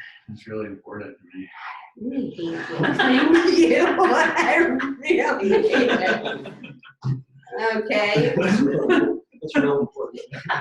I don't We think, have somewhere tell us that. I don't think I'm a match for you, Mr. Purcell. I think you're going to need to hire something else. Okay, so tell me a little bit more about that. So, We talked to another agent. She said they do a thing where they kind of get a lot of realtors together and they go around one day and tour all the new listings. And we just think that'd be a good idea to have some people come in and see it. That way, if they have some clients, they can bring them back and, we might find a buyer that way. I can understand that. Curious, did she report back to you any statistics on how quickly that caused the homes to sell and how many offers it brings when they do those agent caravans? No, she just said they like to get wine and food. Yeah. How frank can I be with you? Pretty frank? Yeah. Like out of 0 to 10, how honest can I be with you? Yeah. You're sure? Yeah. Okay. I ask you that because Mr. Purcell, some agents choose activities that I'm not willing to do because they don't actually cause homes to get sold. And one of those is agent caravans. I've been doing this for 13 years. And in my experience, an agent caravan is a half of a day of realtors going around, drinking each other's alcohol and eating each other's hors d'oeuvres to give feedback to get you to reduce the price on your house, not to actually sell it. So have you ever run on a treadmill before? No. Have you ever seen a treadmill before? Yes. If somebody's running on a treadmill, are they, every step that they're taking, no matter how fast they're going, are they getting closer to the grocery store from their house? No, they're not getting it. There's a lot of movement, but they're not getting anywhere. Yeah. That's what an agent caravan is like. It's there to fluff you up and make you think that they're doing something to get your house sold. But the agents are not bringing the house to the buyers. The way the market works these days is the internet actually brings the house to the buyers. So what I'd like to go over with you today is everything that we do to make sure that your house gets in front of the actual buyers and not the agents that aren't working and have a half of a day to give away to eating and drinking somebody else's free food. Yeah, Be okay if I could show you that? Yeah. Awesome. I actually did want a caravan. I didn't want people in the house. I was just seeing if y'all did I hate it. or not. Okay. Good. Well, I'll sign with you. Awesome. So we don't need to go over anything. All right, great. That's all I wanted to know. So you That's my really only concern. Blood caravan. can y'all buy me a Nerf gun as my next present, like Christmas, and it's gonna every bullet can just have AJ's name on it. So every time we get, I'm just need a Nerf gun. I just need a Nerf gun because he always sits in the back there, and then he gives me hard injections when I can't reach him. Anyway, so I really like the script of, are there any other concerns that you had before we discuss price and go ahead and sign paperwork? I think you need to judge the relationship You know some things from the pre-qualification script. You know, if you sent one of these packets over to them and it's sitting out with signed paperwork and 2 keys sitting on top of it, you could probably ask that question. If they seem to have this air of they want you to hurry up because they're like, I don't know why I'm having to give you a tour and all this other stuff, they might be a high D, and that might be a good question for you to go ahead and ask. Besides price, did you already review the marketing materials? Are you familiar with it? Did you have any questions? And other than price, is there anything we need to discuss before we sign paperwork? No, I'm ready. Okay, great. Then I won't waste your time because they don't want their time wasted, right? I won't waste your time with everything else or with a presentation. Let's get right down to it. I have a feeling with a high D, it would probably be hard to do what I was talking about of like having them look at comps like we're a buyer looking. Do they like really? Because just we name don't a want to price. slow down. We don't want to slow down. So Right. high Ds, we tend to be pushier than we think we are. I'm just going to tell you guys that. You guys feel us being pushy and you don't want to push back, whereas you actually get their respect if you push back. Because go back to those 3 questions. Do I like you? Can I trust you? And can you help me? Well, if you're brave enough to push back even when I'm an a-hole, then I know that I can trust you to tell me the truth. Doesn't mean you have to be an a-hole back, but if I'm smart, that's why AJ and I are married, because if I am really pushing the boundaries, and he's brave enough to do it, it takes a strong individual to work with a high D, right? And to live with them. Yeah, that listening to one on yesterday, the dad at one point, I knew he was a high D, but he was just like, I was going through the souls, and he's like, so what is it worth? And I said, well, we'll get to that here in a second. I just want to show you this other stuff. You're losing him during that time. It's okay. Yeah, like, it's okay to lose him for a minute. You haven't lost the whole point yet, Yeah. but he's trying to tell you. Well, I knew because when we were walking through the house, he kept telling his daughter, I got somewhere to go. And so I'm like, go to him, let's get down to it. And she's like, pulling me to this room, like, oh, look at this. And I'm like, going back to him, like, come on, it's just a fine line you're walking. But. And depending on who you're looking at, it's who you're presenting to. You answer that question, and if they're high S, you're slowing down and you're taking them through the information. Switch to the high D, and you're going to increase your speed, and you're going to get to the bottom line, and you're going to say, the bottom line is this is what it's going to probably sell for between this range. So you still get down to a range. You would just. I hate giving a number one price. I still like what you did is we'll go to the price here in just a minute. So motivation, price, marketing, we've gone really in detail over the phone with pre-qual.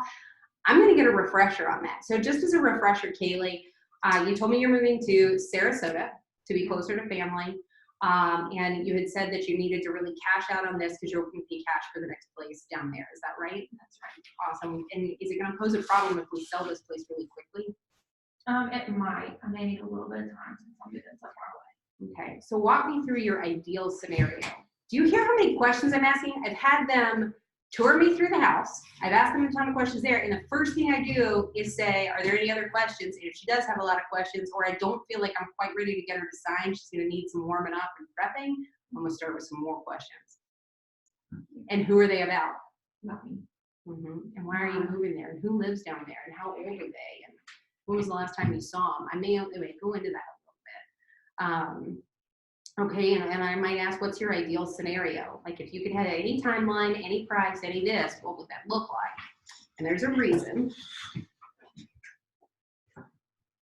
Really need like 6 whiteboards in here because I really don't want to erase this yet. Let me make sure I mark it.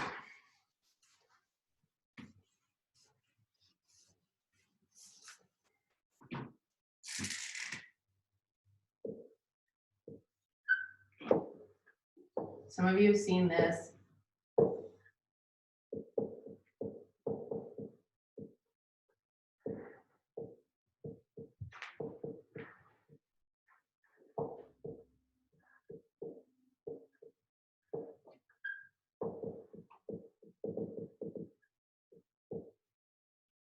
Okay, this is from the sales cycle from Diana.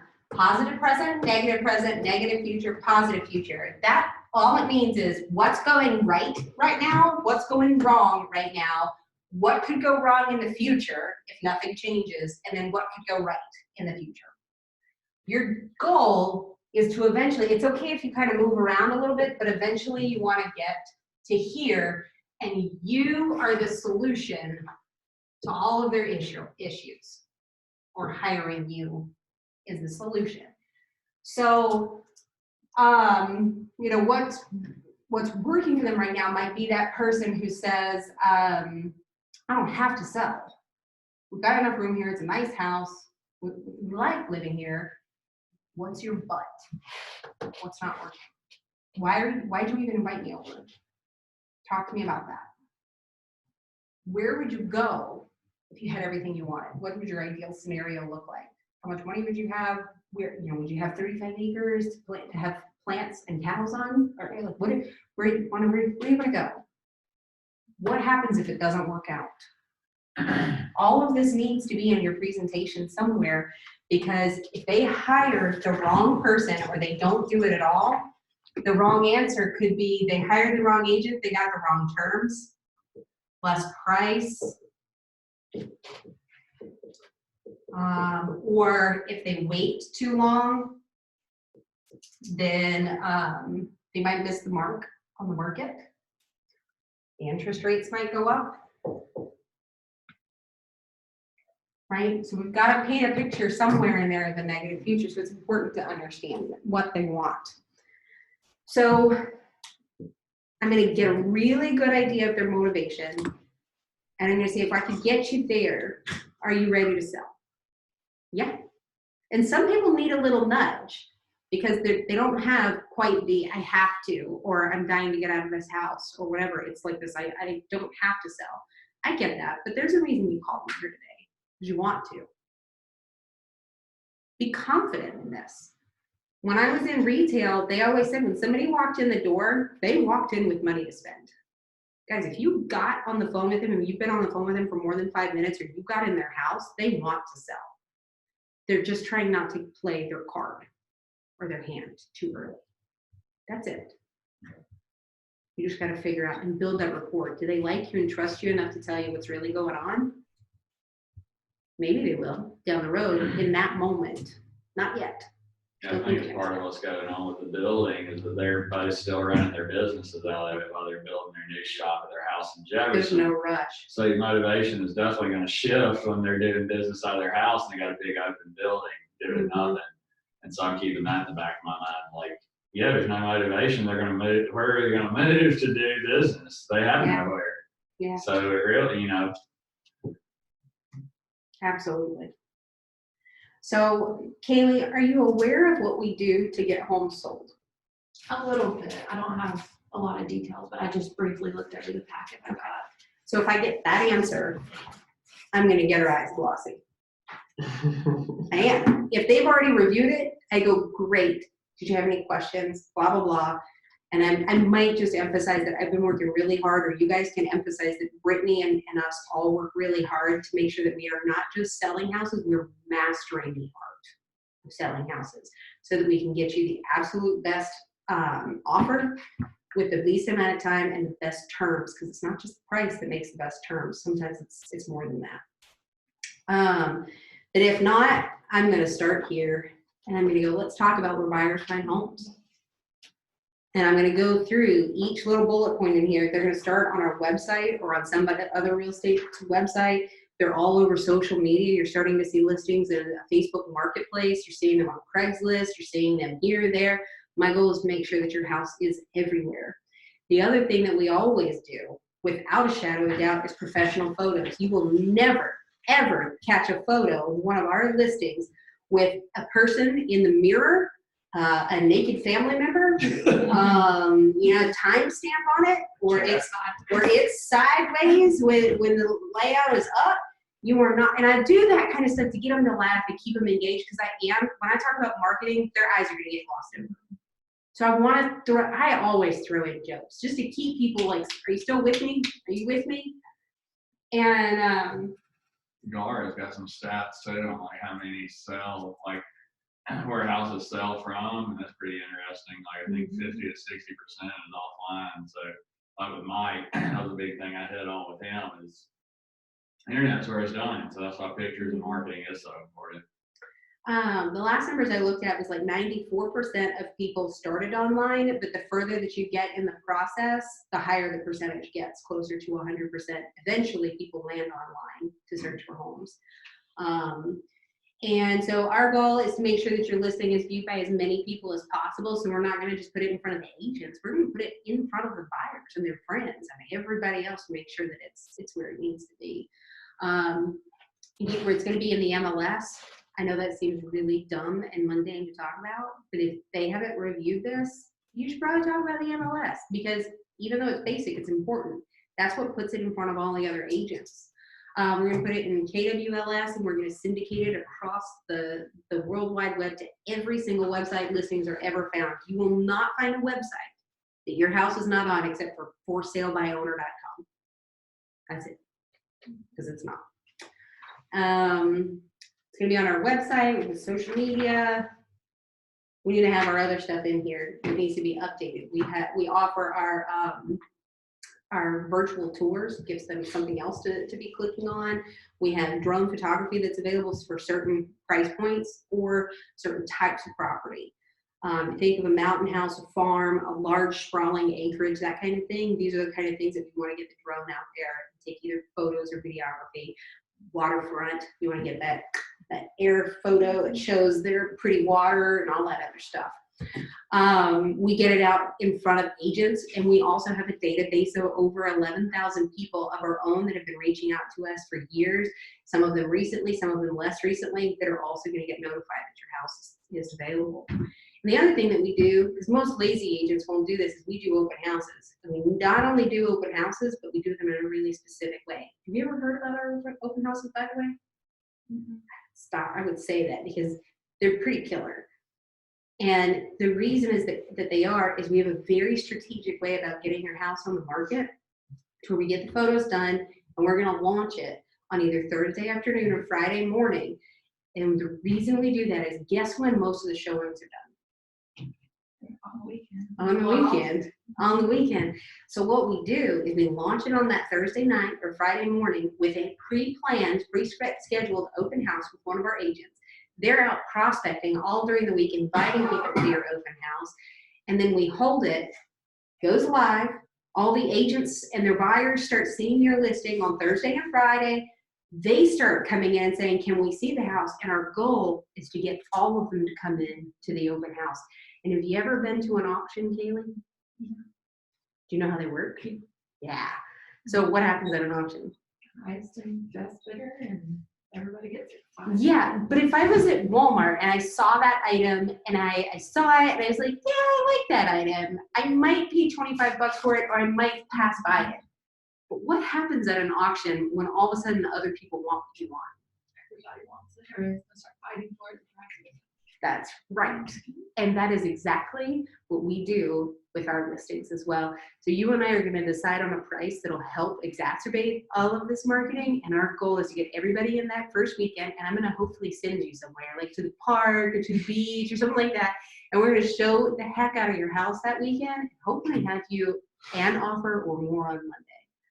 How's that sound? Sounds great. Yeah, I like having a pain in the butt at the early side of this, and then wrapping it up, and all we have to worry about is an appraisal and an inspection after that. So it's very nice.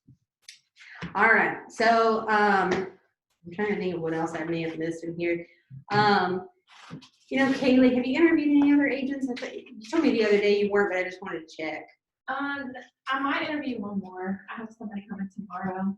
Oh, don't do that. That's dumb. Yeah, don't do that. Is there anything that they discussed with you that maybe I've forgotten to go over today? No, they just promised a higher price. And we haven't even gotten a price yet. They promised me like $300,000. Wow. Did they like offer it to you? They said it could be guaranteed. Guaranteed with the market. Okay. Wow. But they didn't write you an offer. Huh. I wonder what kind of guarantee that is. Interesting. Well, the cool thing is the next part of this that we're going into. It was Mark Spain. It was actually a Zestimate. And Mark's their instant offer. So as you can see here, Kaylee, we put a lot of thought and time into our marketing plan. And most people can't touch this. We put a lot of money into it every single month to make sure that we're getting people's homes in front of as many people as possible. And the vast majority, I don't know the numbers off the top of my head, so I'm sorry, but the vast majority of our listings are going under contract within 7 days with multiple offers. And the best part about it, which nobody else can touch, is over 90% of them are closing with the first contract. That's not the case for every other agent. Anyone that you talk to, if you talk to anybody, if we don't come to an agreement tonight and you allow me to list your house tonight, then what I would ask of you is ask people their numbers. If they don't know them, they might be blowing smoke. Okay. So the best part about this is the easiest part. If you have no other questions about what differentiates us from the other people out in the market, we're going to talk about price now. You ready for that? Awesome. We're going to review some comps together. And it's everything that's either on the market currently and is your competition, or they're under contract, which means that's the most recent buyers decided that was good for them and that price was acceptable to them, or the ones that sold in a recent amount of time. When it comes to this other agent or any other agent, when they give you a price, ask them to show you where they came up with it. Because the cool thing about this is every realtor should be coming up with the same conclusion. And there's not one golden price, by the way. Like, there's not a crystal ball and it's like $399 and $650 is the magic price. We're taking an educated guess, and I'm going to walk you through the thought process so you know how I got there.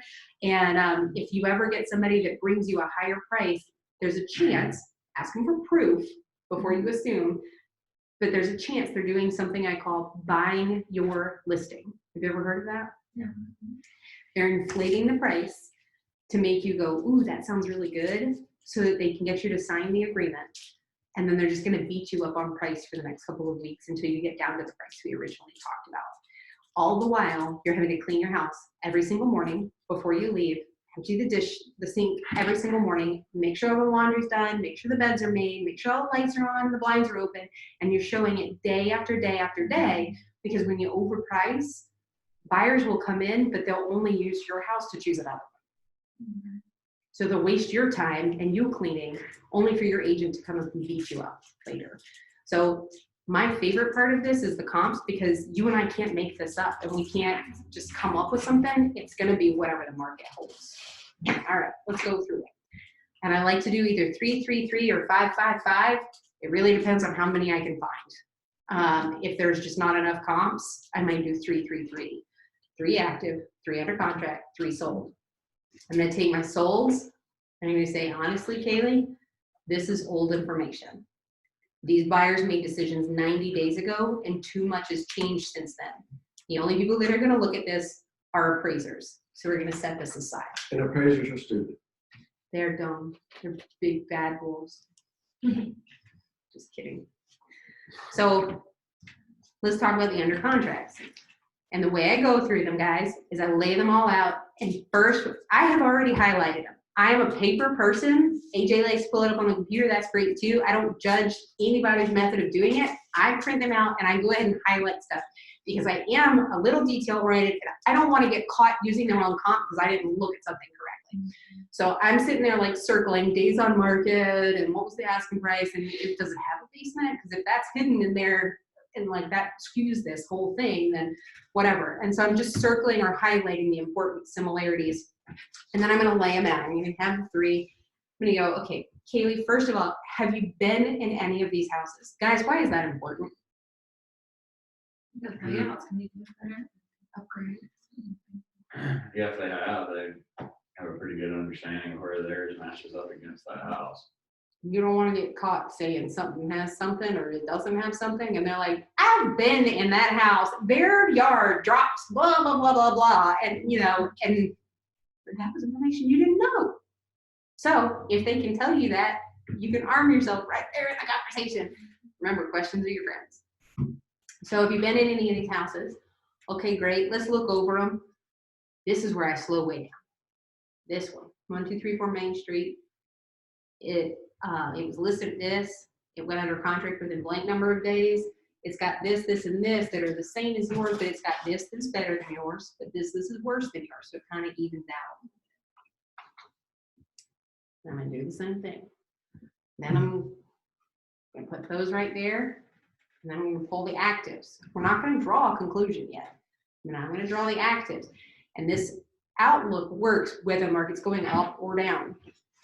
Because when you look at sold, then under contract, then listed, you'll be able to see, is it going down or is it going up? So you're still asking the same questions, you're still using the same tools. All right, so now let's look at the actives, Kaylee.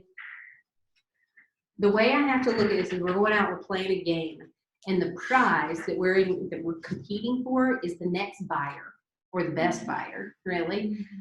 And so we're in competition with all these other active listings. By the way, the one thing that I've heard lately or seen lately in pulling up comps is there are none. So you might have to modify the script and just use the under contracts and use your gut a little bit. But if there are actives, these are our competition. And be aware that just because somebody's looking at a school district doesn't mean they're not also looking at another school district, right? So you might have to pull outside of what an appraiser can use, because you know that if they're willing to live in blank county, they're also willing to live in blank county as well. And so we can look and see if there's actives there as well. So here's the active homes. Have you been in any of these, Kaylee? No. Okay. This one has this one has this one's been on the market this many days, this one's priced at this. Now you tell me, if you were a buyer right now and you were buying only one of these 3 homes that I have right here, these are your actives. Hopefully, if you couldn't find any, pretend that the under contracts are actives. Say pretend these under contracts are actives. And they're on the market. If you had to choose one of them based on features and price and whatever else, which one would you choose? I want the features. Which one? The highest one. This one. Features. This one right here? Okay. Mhm. You know, Kaylee, you just proved an excellent point. That's a truth in all of marketing and all of sales. And that is everyone decides to buy something based on price versus features. Whether they're buying a computer or a car or a house. That's how they look at it, is how much value am I getting for the price that I'm paying? So if this one's your competition, based on what you see here and what you know about your house, where does your house need to be priced to compete with this one? That one is a little bit nicer than mine. Would you rather do some upgrades to yours and get to that price, or would you rather price lower? I think I want to price lower. I don't really have the time to put into it right now. I understand. So where do you think would make that you'd be comfortable? What do you think? Well, I agree with you. It does need to be beneath this, but not by much. You've already told me the least that you wouldn't go below is this, and this is where I might actually give them a number. I might say, you know, I wouldn't drop down to your bottom line, but I would price maybe here and test it out. What do you think? Sounds good. And the worst they can say is, I was thinking like $5,000 higher, but it's often not with that personality type. It's not. The important thing is you approached it from looking at comps, because now if they go, but that's priced at $230 and I really wanted $330. What if you got a one of a kind, like a Chris Carter kind of house, and they're like, well, nothing here is this is all handmade, reclaimed wood, like it's really not apples to apples comparison. How do you get over that? Like, would you, well, I guess you'd have an appraisal if it was that. You could have an appraisal. You can list the house for 2 years like I did with Chris Carver and sell it. There's many solutions. Some of them cause a commission and some of them don't. I have found with some of those people, eventually their motivation changes. And I think once he builds his house, his motivation might actually change. But right now he's just doesn't want to move, honestly. So he wants his number. And you have to know when to, fish or cut bait. And the way that I terminated that listing, as I said, I don't feel like I can help you right now, and I don't want this to mess up our friendship and our relationship. And we've been trying at this for a couple of years. I don't think it's the right time, and the market isn't going to give you what you want right now. I mean, I just was honest, and And he said, okay. And now I think he could get it. I called him the other day. I'm like, please list your house. He's like, I'm not listing it. If somebody wants to sell it, they can sell it. Like my neighborhood is a little crazy. So like half the neighborhood is like early 2000 homes, and then the other half's like 2016, 2017. And I was like, it was an issue for me, like just trying to play around and practice with comps. Like how do you approach that with? It's like I have some neighbors now that are trying to move, but they're trying to price their older home with like. Depends on how old it is and what the finishes are. Honestly, most people are not really balking at an older home right now if it has the finishes and if the systems are in a good working order. So if you've already replaced the water heater, replaced the HVAC, and replaced the roof, you could have a freaking 1980s home and they wouldn't care. And they made it pretty and did the kitchen. I mean, like, there's a lot that they're not caring about right now because they just need a house. Yeah, because it's so funny because you'll see like from 264, ours was like 315 appraised, and then like one just listed. I don't even know the broker is like 358. It's like it's just like people see that and they get confused. Yeah. I think like about what you're doing, laying the actives out, like looking at it like a buyer. I think it's kind of hard to, you can still, not mesh with somebody. It's kind of hard to make a mistake when you just pull it out. Or, I mean, you're going to find out quickly if you're dealing with a rational person or not, because if they're looking at them and they still have this emotional attachment and they think theirs is going to bring this big amount and they can't see reality, then yeah, that's probably the person you don't want to work with, I guess. Or Yeah. what's your mindset? And the way I would let them down is I would say, I don't feel like I can, I feel like I'm going to damage our relationship, because what's going to happen is we're going to end up putting this out on the market and you're going to have to clean every single day. Make sure that the sink is empty, make sure the beds are made, make sure your children's shoes and underwear are put away, and et cetera, et cetera. And you're gonna have to show this house so many times if you're gonna grow frustrated. And my greatest fear, Kaylee, is that you're gonna grow frustrated with me. And it's really not me, it's the market communicating this to us. I just don't feel like I can help you hit your goals if that's the number that you're dead set on. And guys, I've gotten more referrals from people that I've told no, that I'm not listing your house, in those kind of words. Not no, I'm not listing your house, but I don't feel like I can help you. I don't think the market's going to bear what you really want out of it right now. And I've gone back and called those people later when I did think the market would bear the price. So I keep them on my radar. So Kaylee said she wanted 230, and if in 6 months this completely shifts, and I go, Kaylee, you remember how I told you I didn't think then was the time? And she goes, yeah. I think now is the time. Are you still interested in that move? And if she goes, well, heck yeah, then we jump on it. So you will get more business from people who you are just frank and honest with. Because again, it's the trust. Are they so committed to getting the listing that they're not listening to me? Or are they listening to me and they really care about me so much they're willing to tell me no? Okay. So the question is, Kaylee, are you ready to get it sold? Absolutely. All right. Do you believe that I can sell it? I do. You believe that I'm going to do the best job possible? Awesome. You ready to sign? Yeah, I'm just Awesome. If she says, actually, I promised that other person an interview. Did you promise them the business? Just the appointment. How close are you to this person? I just saw on the internet. There's no personal connection. So are you afraid to cancel it because you just don't want to be mean to them? Yeah, I don't like to hurt people's feelings. Can I be frank with you? Yeah. Do you know how long it took me to prepare for this appointment today?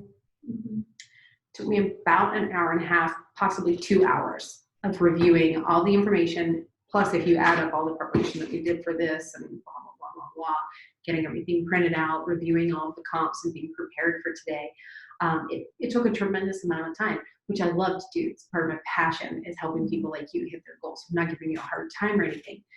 That person that you are going to be setting the appointment with, they're also going to be investing time in pulling comps and preparing and getting their mindset right. And they're going to come in here and they're going to give you their best. If you already know who you're going to hire, the kindest thing would be for you to let me give them a call and let them know that you decided to sign with me tonight.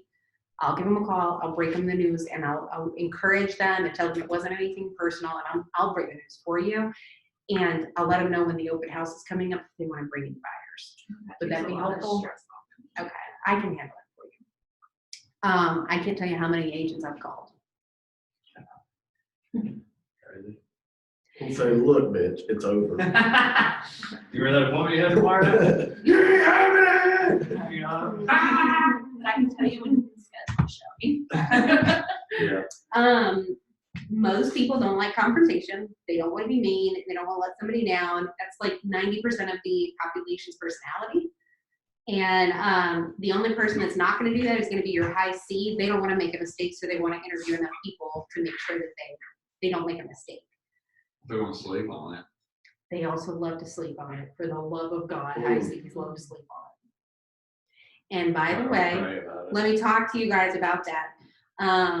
High C's want to sleep on it. It's really challenging for me. It already makes me like cringe just thinking about it because I don't like to leave the appointment without the agreement. I've always come from the philosophy, if you leave without the agreement, and it's actually been proven, if you leave without it signed, your statistics of getting a listing drop significantly, like by 40%. And that's just, I mean, sometimes that's a make or break month for me, is whether or not I close that one house or got that one listing. That can mean whether, we have money or don't have money that month. And so it's important to me to get the listing. However, I'm married to somebody who, if you push for an answer too quick, the answer is going to be no. And that's what's going to happen with high C's. So the way that you do that, when they say, we really need to sleep on it, we never make a big decision without sleeping on it and discussing it first, I would say, you know what, I completely respect that. Mr. Purcell, Mrs. Purcell, can I ask, is there anything that you feel like you're going to deliberate on later that you have questions on that maybe I could go ahead and answer some of it now? That way it's not a hypothesis of what you think I may answer. It's you get my real answer. And then that way when you do deliberate, you've got the answers to those things. I'm going to listen. I'm going to shut up. So-and-so's got a concern about this. So-and-so's got a concern that their friend is a realtor. They hadn't even brought that up the whole time, but yet they just brought it up now at the end. And you almost were gonna walk out the door and just let them sleep on it. So now you get to go, oh, I completely understand. Are they like local? Why didn't you interview them? So what are you concerned about? Are you concerned about something else? Sometimes if it's a family member and they're not local, or it's just a family member and they really don't want to mess up a relationship with somebody close, I'll offer to pay a referral fee. Nobody asked me to, but I'll say, what if it could financially benefit them, but I take care of you, and you don't have to worry about it commingling the business. I can pay them a referral fee, and I can pay them more than a standard fee if you want. Instead of 25%, we can do 30%. That would be, like, done that before. Only offer it if you think you're going to lose the listing, because it's not always necessary. What I tend to do with buyers, and maybe it'll work with sellers, is when I'm having a buyer's appointment with a BBA, I'll say, this doesn't obligate you to buy, it doesn't obligate you to pay or whatever. Why don't we sign it now and you sleep on it, and if you change your mind, we'll just throw it in the trash. That works too.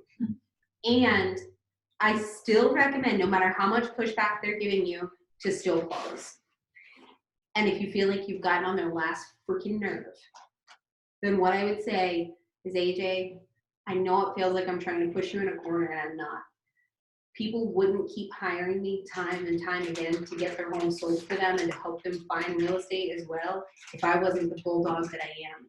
And after all, you want somebody that's going to ask multiple times, aren't you? Mm-hmm. Yeah, I'm not going to force you into doing anything. That's not my prerogative here. I just want to make sure I've done everything on my part to set you up for success. And sometimes you still close, you still offer that. One of the things we could do is we could go ahead and sign tonight, and then you can just give me a call in the morning. If you tell me, no way, no how, forget you, I'll shred it. I promise. Because then you put them in the same boat that you were with the other realtor. They don't want to have to call and tell you. Mm-hmm. That way, at 9 a.m. when you call me, I've already got everything I need to go ahead and get started and order photos and get you all set up. Or if you call me at 9 a.m. tomorrow, I'm gonna have to come back out here. Do this, that, and the other, and it puts us a little bit behind. So we're either ahead and we shred, or we're behind. It's either way.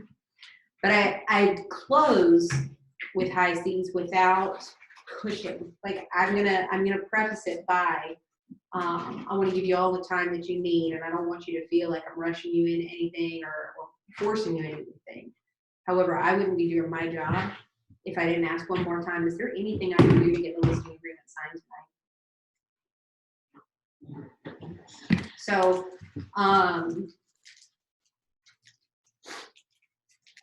we have probably a million more objections that we can go over at some point in time, a million more things that are going to come up. But I just want to make sure that you guys know, like, the listing presentation does not have to be complicated. It's a lot of questions, and then you might walk them through the marketing and the strategies. Make sure if you're touching on things, you're telling them why it's important to them. And especially if you think it's different, there's going to be a lot of realtors who don't want to do open houses. I'm not doing agent caravans. I have done them. I have never had an agent caravan sell a house.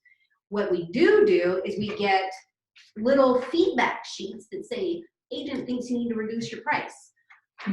I don't need feedback sheets. I'll tell you the truth, whether they tell it to me or not. And that's why before I go and start like badgering somebody with AJ's objection that he gave me, I'm like, how honest can I be with you, man? Really honest? Well, like a 10 honest? Are you sure I can be honest? And he's like, good grief, woman, just tell me what it is that you want to say. Agent caravans don't sell houses. And that's why we don't do them. Everything that you see in here sells houses. I promise you. Do I look like a woman who would waste my time? Or my money? No way. I'm going to spend the money on the things that I know that will cause your house to sell, because I'm not here to list your house. I'm here to sell it. All right, guys. Let's wrap up. What are your ahas from today? I'm going to turn off the recording. See if I can get it to download.